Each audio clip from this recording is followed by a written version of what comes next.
Right now, at 6, new video shows a father arrested by federal agents.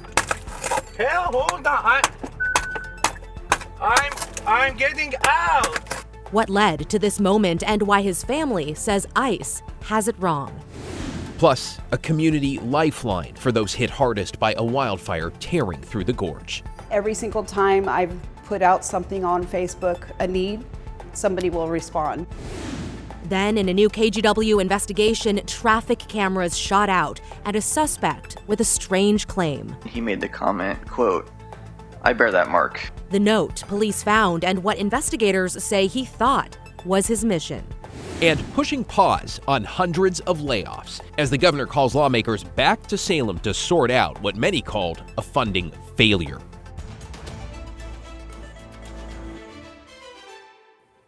We begin this evening with new video giving us a clearer picture of what happened when ICE agents arrested a father in Beaverton. Thanks for joining us. I'm Christine Pitawanich. And I'm David Molko. That dad, a 38-year-old chiropractor originally from Iran, was taken into custody last week just moments after he dropped off his child at daycare. Here is how it started. Why? What's going on? Go ahead and roll your window all the way down. I have a baby in the car. That's okay. That's okay. Yeah. You don't have to do anything with the baby. That's just the beginning there. Let's bring in Alma McCarty to walk us through the rest of it. Alma? Yeah, David, Christine, according to ICE, Mahdi Khanbabazadeh is currently at the facility up in Tacoma following his July 15th arrest. While federal officials claim that he overstayed the terms of his visa, last week his wife disputed that, insisting that he had not. Here's a look at more of that video obtained by KGW from a camera inside of his car. There is a baby in the car. And is it hard to wait for 3 minutes? Mommy's coming now. Yeah. Okay? I'm getting out. Now, in a statement shared last week, ICE says that officers attempted to arrest Khanbabazadeh during a traffic stop when they allowed him to head to daycare to drop off his child. They say, quote, he stopped cooperating, resisted arrest, and refused to exit his vehicle. That part of the interaction was not provided to us in the edited video. Now, this arrest took place in Guidepost Montessori's parking lot, something parents there called reckless and irresponsible.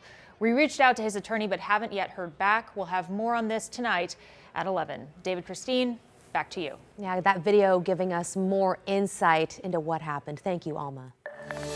Developing this evening, Oregon's governor has called a special session after lawmakers failed to pass a monster transportation bill. Hundreds of ODOT workers have been facing layoffs, which could have meant less attention to potholes, snow removal, and highway improvements, among other things. But now, with lawmakers set to reconvene in late August, those job cuts are on hold until September. This evening, the governor saying, quote, I am confident that lawmakers will step up next month to avert these layoffs by approving the necessary funding for the state's transportation needs. Well, we also heard from House Minority Leader Christine Drazen. She told us she spoke with the governor yesterday and does not agree with her call for a special session on the Friday of Labor Day weekend. Here is why. We have money in reserve as a state. We have money. It's sitting in what we call the emergency board. It's a joint committee of House and Senate members that have the authority to appropriate money outside of the legislative session. And we have enough money to cover costs related to these ODOT maintenance and preservation jobs that we so desperately need across our communities. Okay, there's the Republican approach for you. Let's bring in Jake Holter in Salem with reaction from the union that represents ODOT workers. And Jake, you also heard from a group of mayors given all the uncertainty. So what did they tell you?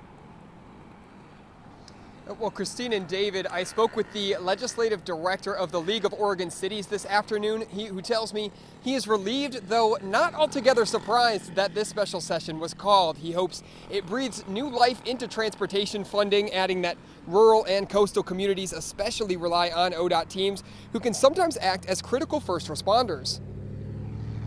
Looking at delays, you're looking at issues related to vehicular safety, that are all impacted by the lack of having staff in those critical spaces. And over at ODOT, Sub-Local Vice President Jason Lawrence tells me that he thinks legislators should put politics aside and get this funding across the line. End of the day, I'll echo your point about how it really is a bipartisan issue. bridges and roads don't care about partisanship or political ideology or anything, right? Physics is physics. And if you don't have workers out there, maintaining the infrastructure is going to collapse. And as of right now, ODOT has delayed the scheduled layoffs until September 15th. And again, that special session that Governor Kotek called this afternoon will start on August 29th. Back to you in the studio. Yeah, it just makes you wonder if she has the votes. The governor has the votes to get anything done. Jake Holter at the Capitol. Thanks, Jake. This evening, we are learning more about the man accused of setting this apartment on fire and the new charges he's now facing. You could see the flames in the video there pouring from the apartment building near East Burnside and 102nd Avenue on July 11th. A judge late this afternoon denying bail for the suspected arsonist. We want to bring in Libby Dowsett live at the Multnomah County Courthouse. Libby, you're talking about new charges. You also spoke with a victim who believes his family was targeted. That's right, David and Christine. Sean Schwartz is the defendant, and he is now facing 38 different charges ranging from attempted murder to bias crimes. Now, the prosecution saying today he has a history of yelling racial slurs at people at the apartment complex. Investigators believe Schwartz poured gasoline on his own carpet and set his first-story apartment on fire. 4 people upstairs from him believe Schwartz heard them get up early in the morning for a trip, and they believe that's what set him off, yelling and ranting. All 4 had to jump from the balcony to escape that fire, 2 of them suffering burns.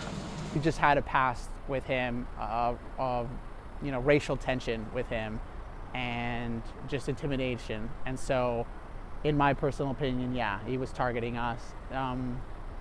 I mean, I don't see how you couldn't come to that conclusion, seeing as we were his upstairs neighbors, and he lit the fire right under us.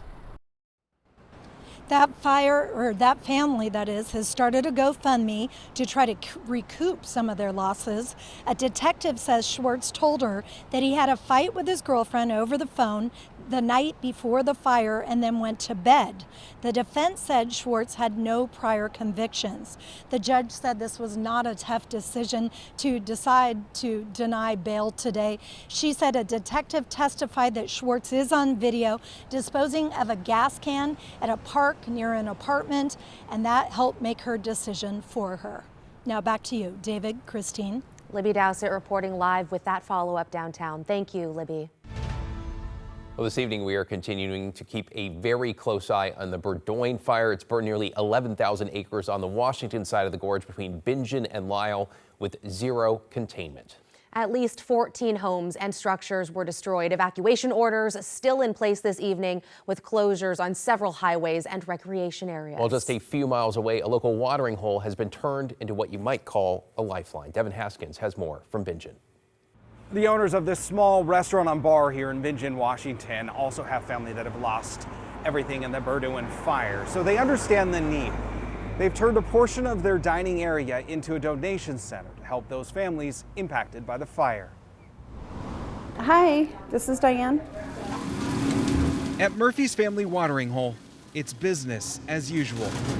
As food is prepared in the kitchen, a pool table in the dining area has become a makeshift donation center. Shampoos, body washes, soaps, just different things for if anybody needs it that has had to leave home. Yeah. Diane Murphy is the owner. Every single time I've put out something on Facebook, a need, somebody will respond. She didn't think twice about helping while the Berdo fire rages a few miles away. Just have a heart for the community. I mean, our community keeps us open, so they support us, so we want to support them. From toiletries to clothes to food for the firefighters, Murphy has a heart of gold. I've got a community of gold. She's helping those that have lost everything. Doing as good as we can.